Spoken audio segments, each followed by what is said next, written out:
You are listening to the Dyslexia Mom Life podcast. I'm Nicole Holcomb, former teacher and school counselor turned civil rights attorney and podcast host. It wasn't that long ago that we learned the reason that our daughter was struggling to learn to read in first grade was dyslexia. Fast forward 4 years past many hours of research and collaborating with experts in the field of dyslexia, now I'm sharing the lessons I have learned that took me from being an overwhelmed mom who didn't understand dyslexia to a go-to mom who is helping hundreds of moms each week through education and collaboration. I created the Dyslexia Mom Life podcast to give you simple, actionable, step-by-step strategies and hacks to help you do the same.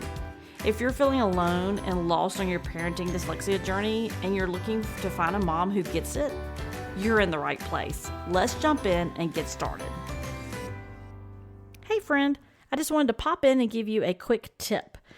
Today I want to share with you the International Dyslexia Association. Many people reference this as the IDA. So if you hear someone say the IDA, they are talking about the International Dyslexia Association. Now, you know as well as I know, there are many resources online, but not all websites are factually accurate, easy to navigate, or provide reliable information, right? I know you know this.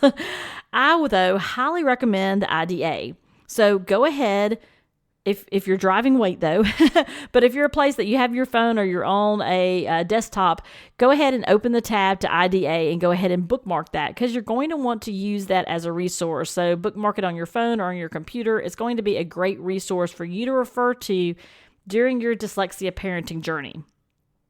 So let's talk a little bit about the IDA. So the International Dyslexia Association. The IDA is a nonprofit charity. It's organized and operated to provide advocacy, resources, and services to teaching professionals, advocates, and individuals and families that are impacted by dyslexia and other related differences.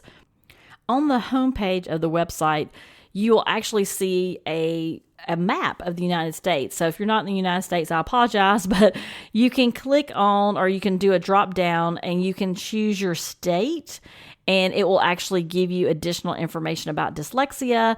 It will give you any state legislation that's going on and will tell you that the years those were enacted. So it's very helpful there if you're trying to find information out about your particular state, or if you're also looking for a state IDA for yourself. So if you're looking for something that's more specific to your state, they also have resources there as well. So on the website, there's many tabs across the top, but the three I want you to look at when you go there, one is about dyslexia. The second one is labeled families, and the third one is labeled professionals. The reason I want you to look at the third one or be familiar with the third one is it's a great place to refer teachers to. Like you can literally just grab the link and send them there. But let's really talk about the first two. I love this because this is a great place for you to go, especially at the beginning of your journey, or if maybe you're in a spot where you're trying to get some clarity on something, or maybe your child has a new identification, or maybe you're trying to figure out about accommodations, whatever it might be. This is a great resource that has lots of information. So let's talk about the first tab, which is called About Dyslexia. I'm going to run through really quickly what the drop-down menu looks like. So there's dyslexia at a glance. Do I have dyslexia? Definition of dyslexia. Dyslexia around the world. And my favorite part of the drop-down menu is called fact sheets. There's 29 of them. I'm going to circle back to that in a second. There's success stories, infographics, an FAQ, and provider directories that you can look at. So it really has a lot of amazing information that is specifically about dyslexia. Now, the fact sheets are also under the link of families. So they have it linked more than one place. But the reason I like the fact sheets is that they are really lots of great information. Let me give you a couple of the topics that are there that may give you a little bit of interest there. One is a family guide to building language comprehension through reading aloud. Another one is accommodations for students with dyslexia. I mean, how helpful would that be as you're walking into a meeting? Advocating for students with dyslexia in public schools? Absolutely, for many of you. Building knowledge can help build comprehension, success. What about Common Core state standards and students with disabilities? That would be a good one. How to advocate for assistive technology tools and services. We know our kids are digital natives, but we also know that we are living in a time where there are so many pieces of technology that can help our kids be more successful and have less stress while doing it. Morphology awareness. I'm going to do a podcast on that in a couple weeks. You're going to love that. Overview of instructional and assistive technology. So these are critical tools for students who struggle, it says. Oral language impairments and dyslexia. Social and emotional problems related to dyslexia. Structured literacy. So if you don't know what structured literacy is, you can go click on that particular link and it will pull up a page, a fact sheet that will go over everything you need to know about structured literacy so that you're knowledgeable as you walk into meetings and you're better equipped to understand those terminologies. And then the last one, but these are just a couple I pulled. These are not all of them. But the last one I'm going to mention is working memory, the engine for learning. That is a must read, one of my favorites. Now, under the families tab, like I said, there's also the list again of the fact sheets, but a couple of other things. There's a link for conferences and workshops. The other thing I want you to go to, so I want you to go look at the fact sheets. Okay, that's your homework. Look at the fact sheets. I want you to look at also the Dyslexia Handbook, what every family should know. You can be able to click on a link and it will download it to your computer or your phone or whatever you're using.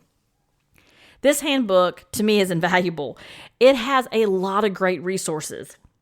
Not only does it give you a definition and characteristics of dyslexia, it talks about valid assessments. So when you're looking at that evaluation, you can look at what type of assessments should we be looking for here. It talks about identifying effective teaching approaches, specifically, again, to that structured literacy piece. It talks about managing the education of your student with dyslexia. It talks about transitioning into college. Now, you and I, well, maybe not you, but I'm not there yet. We're going into 6th grade next year, but it could be and will be at some point that transitioning information may be helpful. And the next piece it talks about is recommended readings and resources on dyslexia. And then, of course, there's a glossary of terms.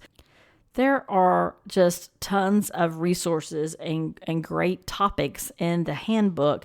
Not all of it may be something you need today, but it would be something that you might want to refer back to in the future.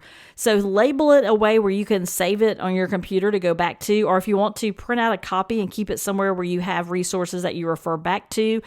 If you have some type of data notebook where you put report cards or evaluations in like a 3-ring binder, you may want to, maybe put that in the front where you can refer back to it. Now, there's 2 other pieces that they have under the families tab. There's also a tab for independent schools network. So if you're thinking about going to an independent school, not a public school, you can click on that network and it'll have a list of schools that you can see in the different states. And then there's also a youth art gallery, which is really nice. You can go look at some artwork. So that sometimes is a great place to look as well. I want you to know, though, that the IDA is a great resource for your dyslexia parenting journey. And I want you to think about, if you think about resources, if you have not yet, 3 things you need to do. One is you need to bookmark the IDA. The second thing I want you to do is take a look at the fact sheets. Are there things there that might really resonate with you right now? Like where you are right now in the journey, do you need to know more about what dyslexia is, how they define dyslexia? There's some pieces in the fact sheets about that. Maybe you start there. So what I do is I go back periodically and find things that may be of interest or something that maybe someone's asked me a question about or something that someone needs a particular reference for. And so it'll be a place that you want to go back to and refer in the future. The third thing I want you to do, though, is get a copy of the Dyslexia Handbook. It really is full of great information that will be helpful for you. So if you need help or you have a question, you can always reach out to me to schedule a 15-minute coffee chat. And I want to remind you, if you did not get a copy of your free Dyslexia Battle Blueprint, a beginner's guide, if you haven't done that yet, you can go to dyslexiamomlife.com to grab your copy today. Remember, you got this. You are not alone. If you want to join other amazing moms raising children with dyslexia, join the Dyslexia Mom Life Podcast Facebook community. It's a safe space for you to connect with moms raising kiddos with dyslexia, to connect with some of our podcast guests. There are some amazing people in there. And of course, me. I'm in there from time to time checking on things and answering questions. So I would love to connect with you there as well. So bye for now. I hope you have a fantastic rest of your week.